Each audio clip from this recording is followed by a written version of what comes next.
কুমিল্লার গবাদি পশু কালাপাঠা দেখবেন যে মিডিয়ার সামনে হোক আর সংসদে হোক লম্বা লম্বা কথা বলে, গলাবাজি করে। কিছু হলেই ফ্যাসিস্ট, স্বৈরাচার এই শব্দগুলো তার মুখে লেগেই থাকতো। সম্প্রতি একটা ভিডিওতে দেখলাম যে ভিডিওটি ভাইরাল হয়েছে।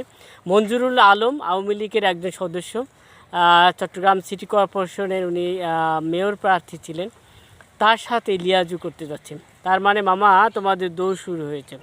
নিজেদের অস্তিত্ব টিকিয়ে রাখার জন্য আওয়ামী লীগের বিভিন্ন নেতাকর্মীদের সাথে এরা ইতিমধ্যেই সম্পর্ক তৈরি করছে। এই সংসদে দাঁড়িয়ে চুম্বা শফিক বলছে যে স্বৈরাচার হাসিনা স্বৈরাচারিত্ব করলেও লোক ভালো ছিল। তার মানে মামা ভয় লাগতেছে, জুলাই সনদের বাস্তবায়ন পাচ্ছ না, জুলাই সনদ বাস্তবায়িত হচ্ছে না বলতে এখন তোমরা আওয়ামী লীগের সাথে সম্পর্ক তৈরি করছো। আওয়ামী লীগ তোমাদেরকে ছেড়ে দেবে বলুন তোমার মনে হয়?